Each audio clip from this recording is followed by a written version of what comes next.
오늘 아침 6시 예배에 드려진 하나의 말씀은 에레미야 애가 2장 1절부터 22절 말씀입니다.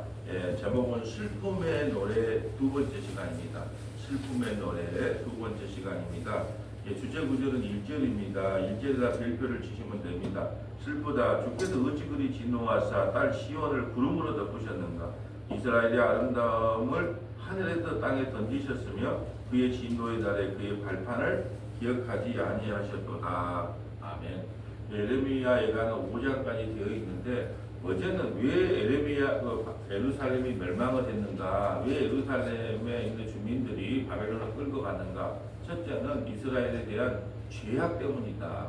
오늘은 왜 끌려갔느냐, 이 8절 한번 볼까요? 8절에 보면 자, 9절 볼까요? 9절. 성문이 땅에 묻힘에 빗장이 부서져 파괴되고 왕과 지도자들이 율법 없는 이방인들 가운데 있으며 그 성의 선지자들은 여호와의 묵시를 받지 못했다. 하나님의 계시를 받지 못했다는 거예요. 하나님의 말씀을 못 깨달았다는 거죠.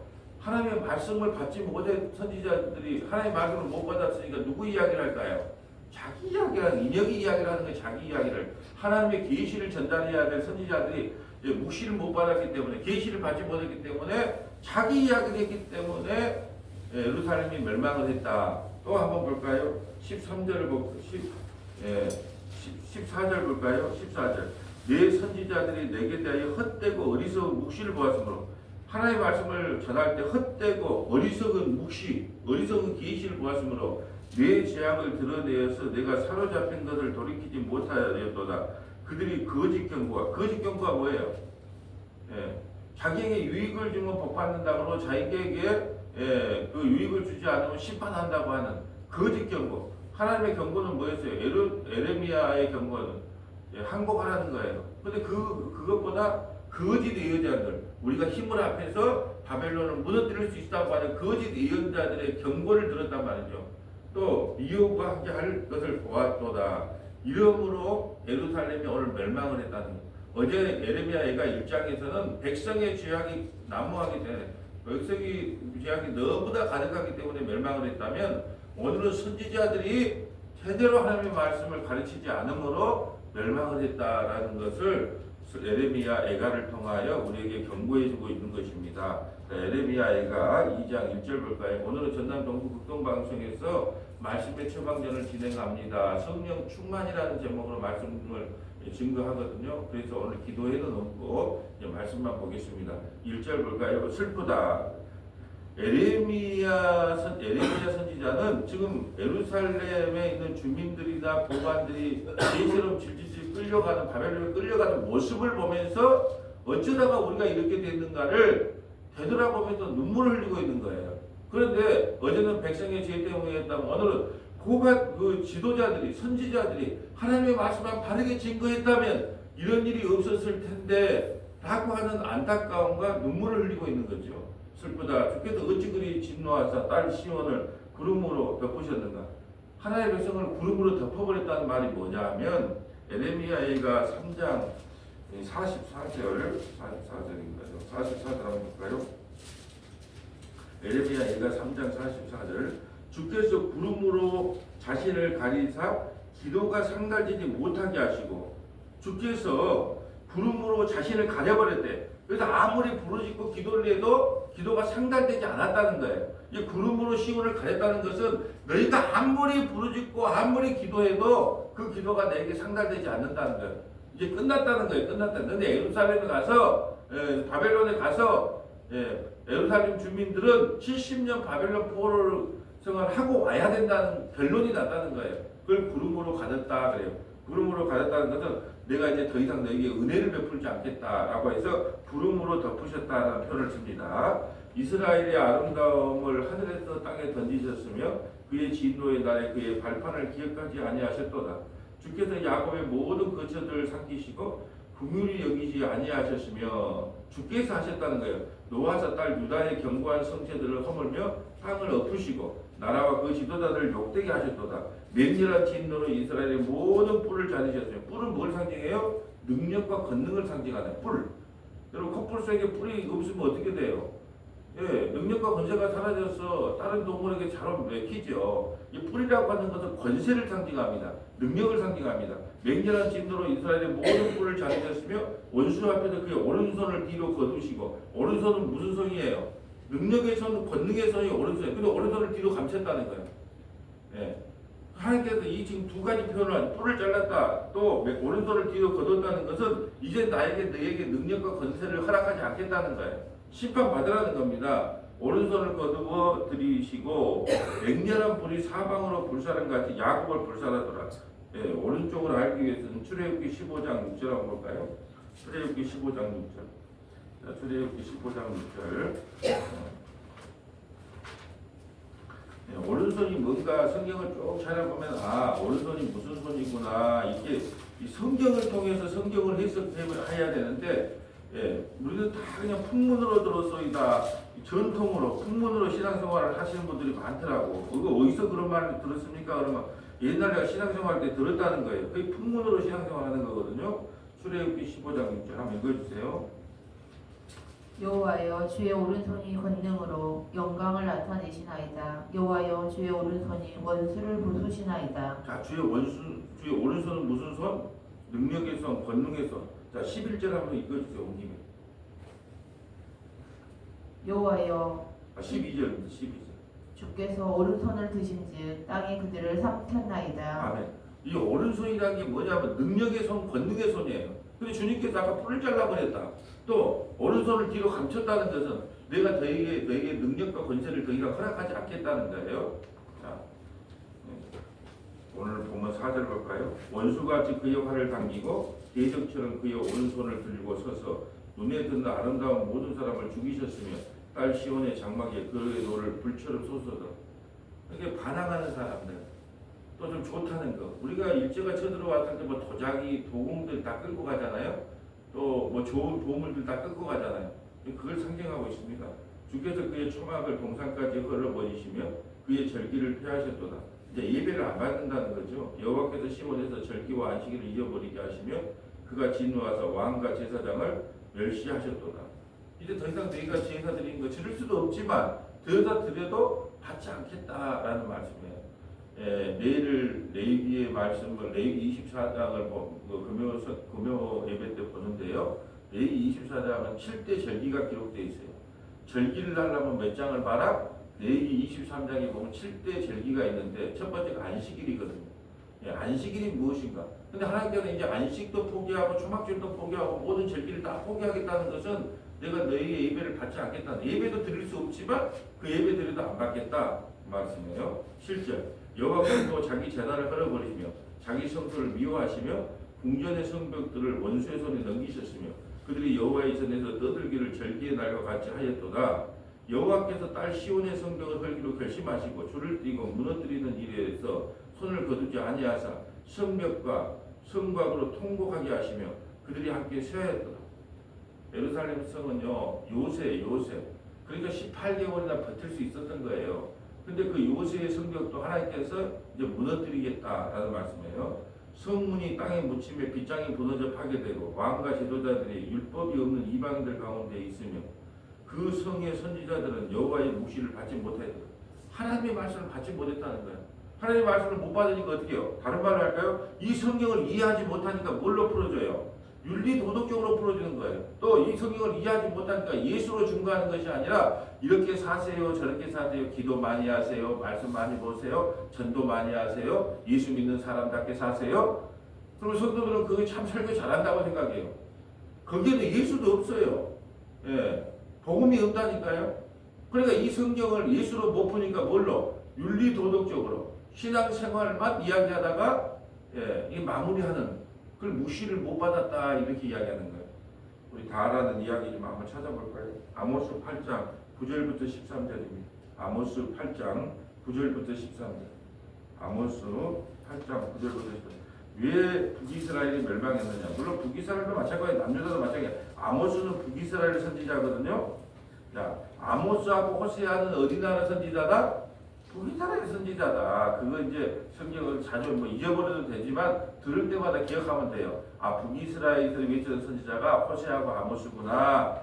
그리고 나머지는 전부 다 남유다에서 외쳤던 선지자니까 특별히 구분할 것이 없어요. 이제 뭐 요나는 저기 그 아수르 수도에 느에 가서 외쳤으니까 그것 빼고는 전부 다 어느 선지자다? 남유다 선지자다. 이 북이스라엘 선지자만 알면은 나머지 선지자 학계 스가랴 또 누가 있어요? 예, 미가 전부 다 어느 선지자다. 그러니까 북이스라엘보다 죄악상이 더 누가 크다? 남유다가 더 크다는 이야기를 하는 거예요. 왜 북이스라엘이 멸망했느냐? 아모스 8장 9절. 주 여호와의 말씀이니라. 그날에 내가 해를 대낮에 지게 하여 백주의 땅을 깜깜하게 하며 너희 절기를 애통으로 너희 모든 노래를 애곡으로 변하게 하며 모든 사람에게 굵은 배로 허리를 동이게 하며 모든 머리를 대머리가 되게 하며 독자의 죽음으로 말미암아 애통하듯 하게 하며 결국은 공고한 날과 같게 하리라. 아멘. 왜 이런 심판을 받느냐라는 거예요. 왜 이런 심판을 받느냐가 11절에 왜 이런 심판을 받을까요? 주 여호와의 말씀이니라. 보라, 날이 이를지라 내가 기근을 땅에 보내리니 양식이 없어 주림이 아니며 물이 없어 가람이 아니요 여호와의 말씀을 듣지 못한 기갈이라. 사람이 이 바다에서 저 바다까지 북쪽에서 동쪽까지 비틀거리며 여호와의 말씀을 구하려고 돌아다녀도 얻지 못하리니 그날에 아름다운 처녀와 젊은 남자가 다 갈아여 쓰러지리라. 사마리아의 제된 우상을 두고 맹세하여 이르기를 다나 내 신들이 살아있음을 두고 맹세하노라 하거나 부엘세바라 부엘세바가 위하는 것이 살아있음을 두고 맹세하노라 하는 사람은 엎드러지고 다시 일어나지 못하리라. 단과 부엘세바는 이스라엘 전체 땅을 이야기하는 거예요. 그때도 백두에서 한라까지 그 이야기에 단에서 부엘세바라는 것은 이스라엘 전체를 상징하는데, 그러면 오늘 시대를 똑같이 하나요? 우리가 뭐 먹을 양식이 없습니까? 편의점만 가면 도시락이 나와요. 혼자 살기 참 좋은 시스템이야. 문만 열면 뭐 컵라면이나 끓여 먹으면 돼요. 근데 양식이 없어 기간이 아니고 굶어준 게 물이 없어 가람이 아니에요. 여호와의 말씀을 듣지 못해요. 여호와의 말씀을 듣지 못하니까 가르쳐주는 데가 없으니까 어디 빠진다? 이단에 빠지잖아요. 여기 가서 말씀을 좀 들어볼까? 저희가 좀 말씀을 들어. 그래도 하나같이 다 윤리도덕적인 이야기, 신앙생활만 이야기하니까 나 성경 말씀을 좀 듣고 배우고 싶은데 배울 데가 없어. 근데 이단에 와가지고 뭐 다 이상하게 성경을 비유해서 풀어주니까 와매 이런 거 처음 본다고 넘어가는 거예요. 그러니까 여호와의 말씀을 듣지 못한 기간 때문에 어떤 사람은 비틀비틀거리면서 북쪽으로 동쪽, 왜 비틀거리는 게 뭐예요? 요리 치이고 저리 치이고 이 말이 맞는가 저 말이 맞는가, 여기 기운 저기 기운. 그러면 여호와의 말씀을 듣지 못하는 기간, 이것처럼 비참한 인생이 없어요. 여러분 굶어 죽는 사람 없다니까. 요즘 우리 대한민국 시스템에 굶어 죽는 사람 없어요. 자존심이 상해가지고 동사무소 가서 쌀주란 말을 못했기 때문에 그냥 굶어 죽는 것이지, 우리나라 대한민국 시스템은 굶어 죽을 시스템이 아니란 말이죠. 근데 그 굶어 죽는 것보다 더 무서운 게 뭐냐? 말씀을 들을 데가 없다는 거예요. 말씀의 기갈이에요. 오늘 왜 예루살렘에 있는 백성들이 왜 바벨론에 끌려갑니까? 왜 마귀 사탄이 바벨론은 마귀 사탄을 상징하잖아요. 마귀 사탄의 종이 왜 됩니까? 말씀을 모르기 때문에. 말씀을 모르기 때문에 어디에 빠져요? 이단에 빠지는 거예요. 구별하지를 못하니까. 심지어는 저 사람들은 어리석다 그래요. 천사가 내려오셨습니다. 그것도 자기도 말한 게 아니에요. 옆에 사람들이 말해줘. 어머, 천사가 내려오셨습니다. 우리 목자에게 천사가 내려오셨습니다. 그러면 이것은 선한 사람만 눈에 보입니다. 환호하고, 아이고 그걸 보면 꼴보기 싫어 정말. 근데 그게 왜 그럴까요? 말씀을 하는 기간이 없어. 말씀이. 그래서 그랬잖아요. 우리가 돈을 잊으면 적게 잊은 것이요, 명예를 잊으면 많이 잊은 것이요, 건강을 잊으면 모든 것을 다 잊는 것입니다. 그러나 다른 예수, 다른 복음, 다른 영을 듣고 신앙생활하면 영혼까지 잊어버립니다. 그걸 심각성을 몰라요. 그러니까 건강식품을 하나 사도 그냥 나이트를 비추고 사진을 찍어서 확대를 해서 어디에 효과가 있는지 효험이 있는지 막 이렇게 쳐다보잖아요. 근데 성경 말씀은 그래 안 보더라고. 몸에 좋은 육신의 양식을 육신의 건강을 위해서는 막 찍어서 뭐 학대해서 보고 막 이리 살펴보고 뭐 칼로리가 몇 칼로리냐 뭐또뭐 정자 그런데 막상 성경은 뒤집어보고 꼽아보고 그런가 맞는가 그런 데 관심이 없다라는 거예요. 그래서 말씀에 대한 기갈로 인하여 예루살렘이 황폐하게 되고 무너진다. 지금 뭐예요? 선지자들이 묵시를 받지 못했다는 거예요. 하나님의 계시 성경이 어떻게 해석해야 될지를 몰라. 이게 전부 문자예요. 윤리 도덕이에요. 이 성경은 예수님에 대한 이야기라고 그랬잖아요. 이제 마지막 결국은 가서 또 우리가 뭘로 증거할 것 같아요? 예수로 증거하고 예수님의 애통이 우리의 구원이라는 걸로 또 예수로 증거하게 돼 있어요. 모든 성경은 예수님 이야기니까. 근데 묵시가 가려졌어요. 예. 계시가 가려졌기 때문에 다 문자 아니면 윤리 도덕이라는 거죠.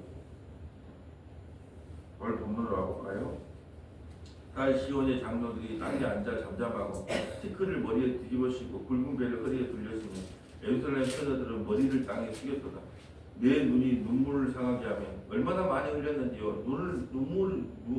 눈이 눈물로 인하여 상하게 됐대. 내 창자가 끊어지며 내 간이 땅에 쏟아지니 이는 딸 내 백성이 패망하여 어린 자녀와 젖먹은 아이들이 성읍 길거리에서 기절하며 18개월 동안 예루살렘 성을 포기했기 때문에 아이들이 배가 고파가지고요 젖먹는 아이들과 그 어린 자녀들이요 기절을 해요. 죽는다는 거죠. 여러분 우리 그 TV에 보면은 그 구호의 손길을 요청한다 그러면서 그 저 아프리카에 한번 봐보세요. 파리떼가요 얼굴을 해요. 근데 파리를 쫓을 힘이 없어. 손을 못 든다니까요. 파리를 쫓아내야 되잖아요. 그래야지 구더리를 안 크잖아요. 그런데 그걸 쫓아낼 힘이 없다니까 손을 못 든다니까요. 지금 그 정도예요. 예루살렘이 18개월 동안이나 성이 함락되게 했기 때문에 아이들이 그 배가 고파 기절을 해요. 그래 누가 도와줄 사람이 없네. 이런 비참한 현실을 마주하고 있는 에레미야 선지자는 눈물을 얼마나 흘렸는지 눈이 안 보일 정도로 눈물을 흘렸대요. 또 창자가 끊어질 대로 눈물을 흘렸대요. 정말 이 비통함과 이 애통함. 에레미야 얘가 갈 때까지 또 이런 이야기를 할 거예요.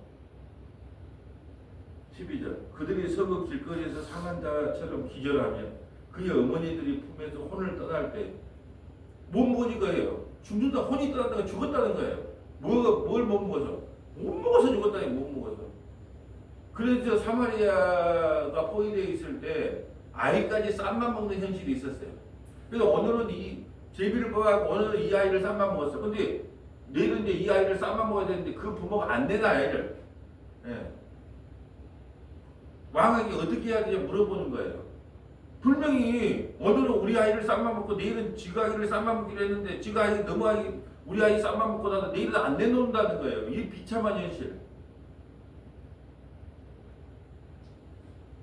예레미야 이가에서 왜 이런 현상이 일어났다고요? 선지자들이 묵시를 바르게 전하지 않으므로 말씀을 바르게 증거하지 않으므로 그 거짓 선지자들을 따라갔던 예루살렘의 황폐한 모습들을 지금 보여주는 거예요. 실제로 지금 아이들이 품에서 굶어 죽어가고 있는 모습을 엄마의 그 심정을 한번 봐보세요. 어떻게 할 것 같아요? 애통하잖아요, 애통해. 여러분 우리가 보면은 그 예전에 고전 문학 같은 데 보면 남편은 먼저 죽고 아이는 막 3명, 4명 달려있어. 그러니까 뭐예요? 감자 캐러 가가지고 주인집에 몸을 팔아서라도 그 자기 아이 그 감자 하나 먹이는 그 비참한 현실. 그걸 바라보는 거예요. 그래서 우리가 그랬잖아요. 우리가 뭐 노래방에서 뭐 도우미를 하든 누구를 뭐 하든 비난하지 말라는 거예요. 그 사람이 막 나는 막 세상 좀 즐겨보고 나는 좀 쉽게 벌어봐야 되겠다. 아이 나는 좀 즐겨봐야 되겠다. 그런 심정으로 가는 사람도 있겠지만, 예? 자식은 줄줄이 놔놓고 어디 가든 이 아이들 뭐 먹여 살릴 건사를 못하니까 내가 노래방 도우미라도 해서 내가 이 아이를 건사해야 되지. 그러려고 나오는지 어떻게 합니까? 근데 그거다가 대놓고 말딱 그냥 아이고 노래방 도우미 다니는데 누가 누구를 비장합니까? 자식이 굶어 죽고 있고 자식이 그런 현실에서 있다면 누구든지 어떤 현실이 어떤 모습을 취할지 누가 압니까? 그래서 우리는 누구를 비판할 하나님께서 누구를 비판하라고 허가증을 안 받았어요. 사랑하라는 허가증만 받았는데 누구를 비판하고 정죄하라는 허가증을 받지 않았다니까요. 내가 목사가 아니었으면 내비 나섰을 거예요. 예, 당신 인생은 당신이 사세요. 그랬을 것 같아. 근데 목사가 되니까 할 수 없이 강대상에 있어서 하나님의 말씀을 비춰가지고 이걸 이야기한 것 같지, 누가 뭐 잘나고 똑똑하고 유리도저도 뭐 완벽해서 이 말 하는 것이 아니라, 자, 혼이 떠날 때 어머니들에게 이르기를 곡식과 포도주가 어디, 엄마 곡식 어디 있어, 포도주 어디 있어, 그러면서 죽는다는 거야. 아이들이 엄마 배고파, 그러면서 죽는 거예요. 여러분, 근데 이 예레미야 애가 여러분 한 번도 안 읽어봤더라고 믿어요. 예. 근데 엄마 배고파 그러고 죽는다니까요. 그럼 어떨까요? 심정이, 엄마 심정이 어떨까요? 찢어지죠. 그걸 바라보는 예레미야는요, 통곡을 하죠. 그걸 바라보는 하나님은 어떨까요? 우리도 꼭 우리만 이야기해. 그걸 하나님은 뭐 힘이 없어요, 능력이 없어요, 권세가 없어요. 하나님이 비를 못 내려요. 매출하기로 40년간 만나와 매출하기로 이스라엘 백성을 먹이고 입혔던 분이 하나님이세요. 반석에서, 사막 반석에서 물이 나오게 했던 분이, 옷이 헤어지지 아니하고 신발이 헤어지지 아니하고 홍해를 갈랐던 하나님이에요. 그런데 왜 자기 백성을 그렇게 굶어 죽고 그렇게 나누는 거라는 거예요. 그래야 그것이 구원이기 때문에 그래요. 하나님의 언약은, 하나님의 약속은 이렇게 무서운 거예요. 하나님의 약속 때문에 일하기 때문에 하나님의 마음을 보라는 거죠. 이거 어떤 엄마 배고파면 죽어요. 13절, 딸 예루살렘이야, 내가 무엇으로 내게 증거하며 무엇으로 내게 비유할까? 처녀딸 시온이여, 내가 무엇으로 내게 비교하여 너를 위로할까? 너의 파괴됨이 바다같이 크니 누가 너를 고쳐줄 수 없다. 자식이 죽었는데, 굶어 죽었는데 뭐가 위로가 되겠어요? 예, 뭐가 위로가, 아무것도 위로가 안 됩니다. 인간으로서는 방법이 없다는 거예요. 근데 왜 이런 현상이 생기냐? 14절, 내 선지자들이 내게 다 헛되고 어리석은 묵시를 봐. 헛되고, 성경을 해서 문자적으로, 율법적으로, 기복적으로, 신비적으로, 인간적으로 이 성경을 그렇게 해석하고 풀어줘요. 그래서 신앙생활은 잘 할 수 있을지 몰라요. 근데 복음이 알지를 못해. 여러분, 복음을 모른다는 게 어떻게 증명이 돼요? 복음을 알았으면 이단에 빠지겠습니까?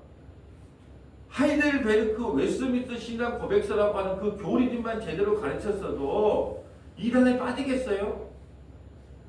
그걸 안 가르치고 교회 성장이 힘이거든요. 우리가 어제 목사님들 만나면 야, 교회 몇 명이나 모여, 그 힘이에요. 예배당 건물 커? 재정은 빵빵해? 그 힘이기 때문에 자꾸 물어보는 거예요. 이게 오늘날의 현실이에요. 그 결과가 어떻게 돼요? 말씀을 사모하는 모든 사람들이 다 이단에 빠져. 왜요? 선지자들에 대해 헛되고 어리석은 묵시를 보았다. 이걸 모른다는 거예요. 성경 말씀을. 내 죄악을 드러내어서 내가 사로잡힌 것을 돌이키지 못. 이 성경은 죄 고발장이라고 그랬잖아요. 늘 성경을 통해서 우리의 죄를 고발시켜야 돼요. 선지자는 좋든 싫든 간에. 내가 윤리도에 뛰어나서 그런 게 아니고 하나님의 말씀을 전하는 사람의 입장에서는 늘 이걸 통해서 우리의 죄악성을 고발하고 예수 그리스도 외에는 다른 길이 없습니다를 늘 주구장창 이야기해야 되는데 덮어버려요.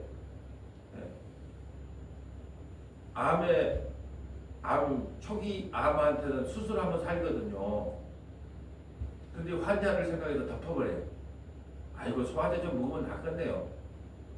그러면 되겠습니까? 그것을 배를 갈라서 그걸 끄집어내서 항암 치료를 받아서 고통 가운데 이겨내게 해야죠.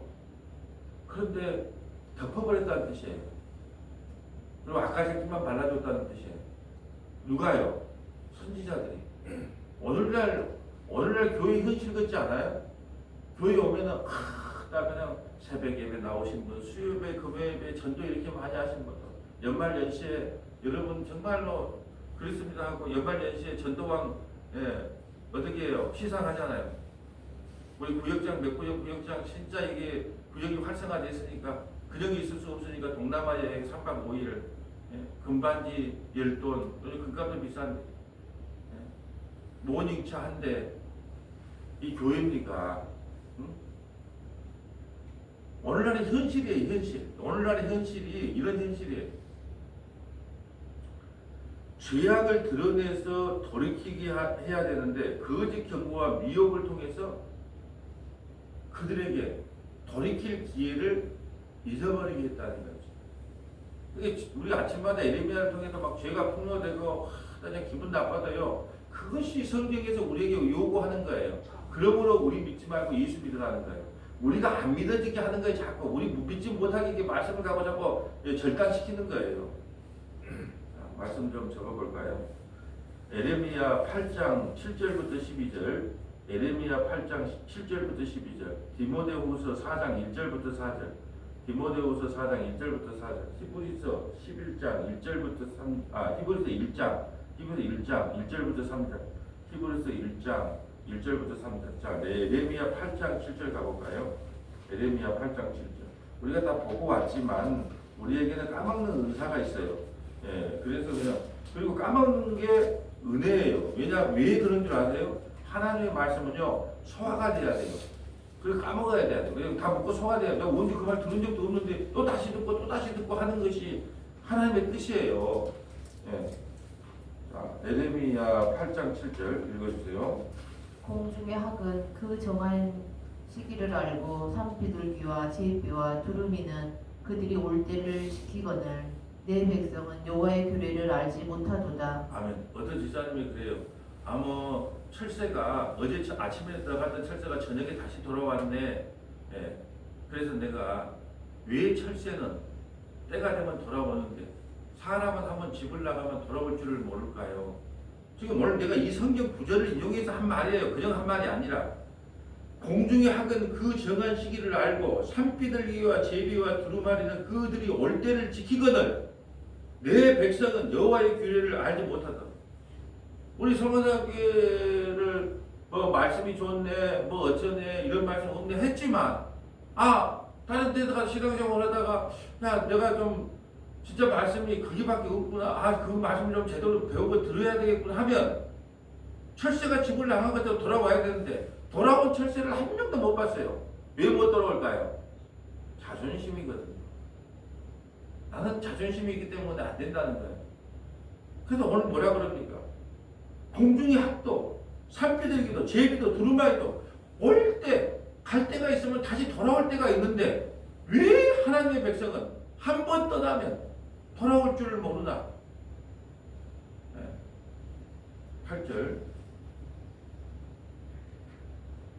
너희가 어찌 우리는 지혜가 있고 우리에게는 여호와의 율법이 있다 말하겠느냐. 참으로 서기관의 거짓의 붓이 거짓되게 하였나니 지혜롭다 하는 자들은 부끄러움을 당하며 두려워 떨다가 잡히리라. 보라 그들이 여호와의 말을 버렸으니 그들에게 무슨 지혜가 있으랴. 자, 지혜라고 하는 것은 세상 지금 여기서 말하는 것은 예수님을 아는 지혜가 아니고 세상 지혜로 세상 살이에 다 지혜로운 사람이 있잖아요. 어디 투자하면 그냥 대박이 나고 세상 물정 잘 알고 가치 똑똑하다는 사람 지혜롭다 하는 사람은 반드시 부끄러움을 당한대요. 또 두려워 떨다가 잡혀간대요. 세상 지혜로 하나님을 알려고 하는 사람들은 두렵고 떨리고 잡혀간다는 이야기입니다. 10절 그러므로 내가 그들의 아내를 타인에게 주겠고 그들의 밭을 그 차지할 자들에게 주리니 그들은 가장 작은 자로부터 큰 자까지 다 욕심내며 선지자로부터 제사장까지 다 거짓을 행함이라. 그들이 딸 내 백성의 상처를 가볍게 여기면서 말하기를 평강하다 하나 평강이 없도다. 그들이 가증한 일을 행할 때에 부끄러워하였느냐? 아니라 조금도 부끄러워하지 아니할 뿐 아니라 얼굴도 붉어지지 아니하였느니라. 그러므로 그들이 엎드러질 자와 함께 엎드러질 것이라. 내가 그들을 벌할 때에 그들이 거꾸러지리라. 여호와의 말씀이니라. 아멘. 큰 자부터 작은 자부터 큰 자까지 전부 욕심을 채워주는 설교. 예. 우리 권사님 어떻게 잘된 줄 아세요? 11조 생활 잘했기 때문이에요. 예. 아침마다 와서 열심히 기도했기 때문이에요. 꼭 자꾸 원인을 찾으려고 그래요. 참 이상하죠? 복을 받았지만 하나님에게 전적인 은혜로 받았습니다. 그러면 끝나면 쭉 원인을 찾으려고 그래요. 왜 그래? 왜 복 받았을까? 왜 저 사람은 심판받았어요? 꼭 원인과 결과를 찾는 게 인과이에요. 그냥 우리가 이유 없이 구원을 받은 거예요. 무작위로 구원을 받은 거예요. 예수 피로 오직 은혜로 구원 받는 거예요. 근데 세상 지혜로는 그걸 이해가 안 돼. 도저히 나는 이해가 안 가는데. 그래서 하나님께서 세상의 지혜로 하나님을 알지 못하게 만들어 놨다 그래요. 그래서 전도에 미련한 것으로. 전도는 뭐예요? 말씀 선포로. 우리가 말씀을 선포할 때 하나님께 깨닫게 해주면 아 그거구나. 그때야 알게 된다는 거예요. 자, 디모데후서 4장 1절 가볼까요? 디모데후서 4장 1절. 마지막 때가 되면 어떻게 되냐? 디모데후서 4장 1절.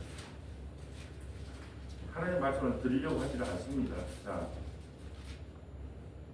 하나님 앞과 살아있는 자와 죽은 자를 심판하실 그리스도 예수 앞에서 그가 나타나실 것과 그의 나라를 두고 엄히 명하노니 너는 말씀을 전파하라. 때를 얻든지 못 얻든지 항상 힘쓰라. 복음사의 오래 참음과 가르침으로 경책하며 경계하며 권하라. 아멘. 디모데후서는 사도 바울이 자기 후임 목사, 자기의 제자 목사인 디모데에게 편지를 썼는데 어떻게 하냐? 너는 말씀을 전파하라. 아침 6시, 수요일날 저녁 6시, 금요일 6시, 주일날 11시, 때를 어떤지 못 얻든지 전남 동부 극동 방송에서 또 유튜브 방송으로 때를 어떤지 못 얻든지 말씀을 전하라. 범사에 오래 참음으로. 왜 오래 참아야 될까요? 말을 해도 맞기를 못 알아보니까 성질이 급하니까 성질은 급하지 말을 해도 맞기를 못 알아보니까 사도 바울이 내 성질을 알고 오래 참아라 오래 참아라. 혹시나 아냐 죽기 전에 깨달을란지. 이게 오래 참아라 오래 참아라. 복음을 전할 때도 오래 참아야 돼요. 왜 그럴까요? 복음을 전하는데 교회는 맨날 쪼그라 방패기가 돼. 재정은 맨날 없어. 그러면 아이고 내가 잘못 전했는가 보다. 그런 생각 들까요 안 들까요? 당연히 들지요. 왜 말 같지도 않는 소리를 전한 데는 사람이 늘어나고 복음만 전한 데는 쭈그런 방패기가 된가? 내가 잘못 전하고 있는 거 아닌가? 이런 마음이 들 거 아니에요. 그래도 오래 참으라 그래요. 오래 참으라. 무조건 오래 참으라. 그냥 오래 참아라. 오래 참과 가르침으로 경책하고 경계하며 권하라.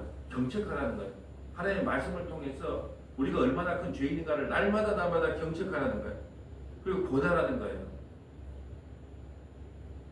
근데 이게 저도 뭐 누구한테 이렇게 사세요 저렇게 사세요 말하고 싶은 마음이 없는데 성경이 그래요. 이 목회서신이라 그러거든요. 목사에게 주신 말씀이에요. 권면하라는 거예요. 자, 3절. 때가 이르리니 사람이 바른 교훈을 받지 아니하며 귀가 가려워서 자기의 사욕을 따를 스승을 많이 두고 또 그 길을 진리에서 돌이켜 허탄한 이야기를 따르리라. 아멘. 그럼 마지막 때가 되면 귀가 가리켜 자기 듣기 좋은 말. 나는 그 목사님이 재밌어서 좋더라요. 나는 그 목사님이 하고 그 목사님 설교면 좋을지도 않아. 자기 잠도 안 오대. 이게 자기 좋은 대로 리모컨 돌리듯이 교회 쇼핑을 하고 다녀요. 그럼 평가를 하죠. 아, 저 목사는 저렇더라, 이 목사는 저렇더라. 평가하고 돌아다닌다는 거예요. 그리고 마지막 때가 되면 귀를 진리에서 돌이켜. 진리가 뭐예요? 길이요 진리요 생명이신 예수님께서 돌이켜. 허탄한 이야기가 뭘까요? 세상에 썩어지고 없어질 이야기. 썩어지고 없어질 이야기하면 눈이 번뜩 뜬다니까요. 예수님 이야기하면 졸려. 근데 아니 권사님이 어느 종목에 주식을 투자했는데 대박을 터뜨렸더라. 그럼 어떻게 해요? 오메 그게 뭔 종목인데? 그게 무슨 이야기다? 허탄한 이야기. 이게 교회에서 무슨 이야기를 해줘요? 허탄한 이야기를 자꾸 해줍니다. 그래야 사람들이 좋아하니까. 썩어지고 없어질 이야기를 자꾸 해줘야 되니까. 그래서 허탄한 이야기가 나오는 거예요. 그러니까 오늘 선지자들이 묵시를 받지 못해서 백성들에게 온전히 가르치지 못함으로 예루살렘 성이 멸망한 것처럼 오늘날도 마찬가지예요. 목회자가 허탄한 이야기만 가르치면 결국 그 인생은 어떻게 되겠어요? 복음이 뭔지를 모르는데요. 신앙의 연조를 자랑하지 말고 성경 한 줄을 알아도 예수를 만나면 500번, 400번 읽은 그 목사님들보다 더 뛰어난 거예요. 마지막 히브리서 1장 3절 볼까요? 히브리서. 자, 하나님께서는 그러면 오늘날 우리에게 무엇으로 말씀하시는가? 히브리서 1장 1절부터 3절. 일적에 선지자들을 통하여 여러 부분과 여러 모양으로 우리 조상들에게 말씀하신 하나님이 자, 예적이라는 것은 성경이 66권이 완성하기 전에 여러 가지 방법으로 또는 꿈으로, 환상으로, 직접 음성으로 여러 가지 방법으로 말씀해 주셨어요. 성경이 완성되기 전에는. 자, 그런데 이제 지금은 뭘로 말씀하시냐? 이 모든 날 마지막에는 아들을 통하여 우리에게 말씀하셨으니 이 아들을 만유의 상속자로 세우시고 또 그로 말미암아 모든 세계를 지으셨느니라. 이는 하나님의 영광의 강체시요 그 본체의 형상이시라. 그의 능력의 말씀으로 만물을 붙드시며 죄를 정결하게 하는 일을 하시고 높은 곳에 계신 지극히 크신 이의 우편에 앉으셨느니라. 자, 오늘날은 성경이 되고 나서는 말씀으로 만물을 붙드세요. 그 만물 중에 누가 포함돼요? 우리가 포함되잖아요. 만물로 말씀을 붙드고 우리를 말씀으로 붙드시고 죄를 정결케 하는 게 말씀의 능력이라니까요. 죄가 머리부터 발끝까지 죄가 날마다 폭로되고 죄가 드러나는 게요. 우리를 정결하게 하는 거예요. 높은 곳에 계신 지극히 크신 이의 우편에 앉으셨느니라. 오늘날은요 기록된 말씀으로 우리에게 계시를 줍니다. 완성되었어요. 완성돼. 근데 아직도 계시를 받는다는 사람이 있어요. 직통 계시를 받는다. 하나님의 음성을 들었다.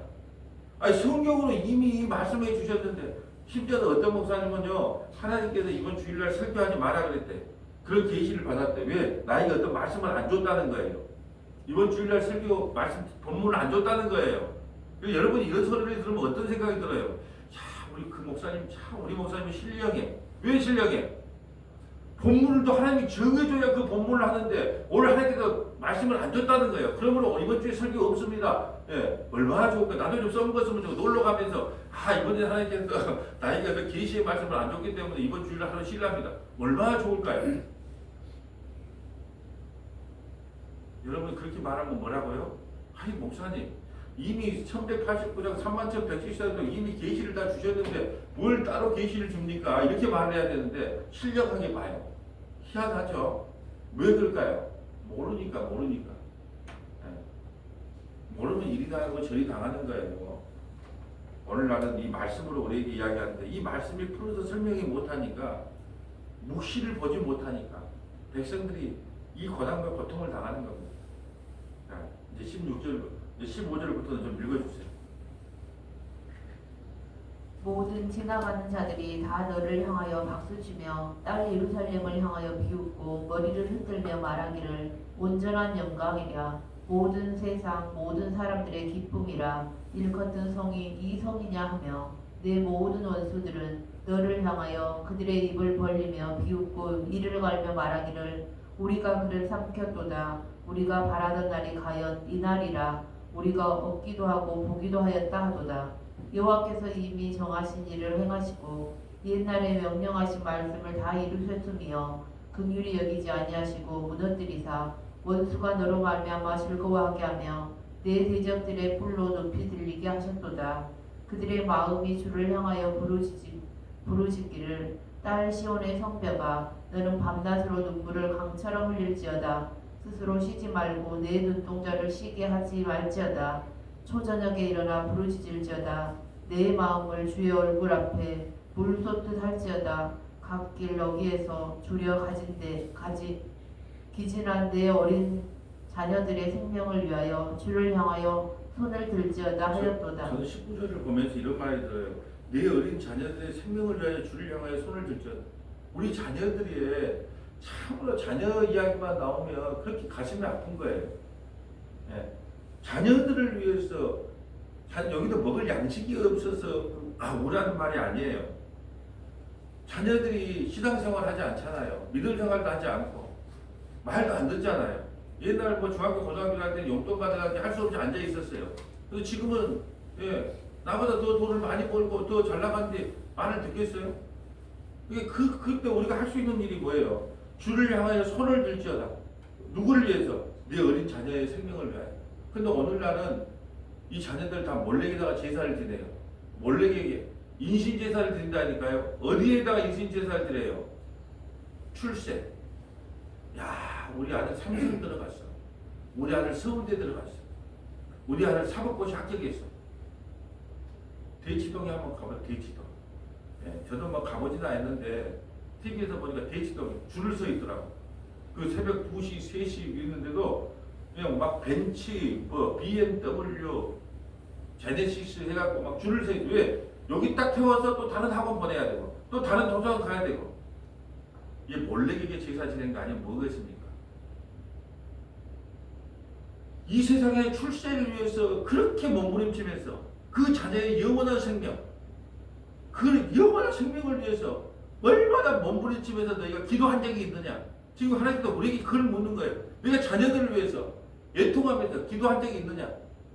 참 이거 나한테 주는 말씀이에요. 뭐 저도 자녀들을 위해 기도하고 있지만은 저 너무 가슴이 아파요. 그래서 내가 사업하다가 목회자가 안 되고 처음부터 그냥 전도사 생활, 부목사 생활 여러 가지 해가면서 그냥 했으면은 사람이 한 20만 원 받고 한 5가족이 살면서 예? 뭐 박수도 좀 주고 뭐도 좀 주면서 그런 모습을 봤으면 애들이 어찌 됐을까 그런 생각을 한다니까요. 근데 사업하다가 돈 잘 벌다가 뭐 목회한다니까 전부 얘들도 시커덕하니 돈 벌 때가 좋았는데 뭐 이런 심정. 지나간 이야기를 하면 뭐 하겠어요. 너무 가슴이 아픈 거예요. 이게 지금 에레미야 선지자가 하는 말이에요. 너희 자녀들을 위해서, 자녀들의 생명을 위해서 두 손을 들고 새벽에, 저녁에 기도해야 되지 않겠느냐? 지금 우리에게 이 말씀을 하고 있는 거예요. 20절. 여호와여 보시옵소서 주께서 누구에게 이같이 행하셨는지요. 여인들이 어찌 자기 열매 곧 그들이 낳은 아이들을 먹으오며 제사장들과 선지자들이 어찌 주의 성소에서 죽임을 당하오리까.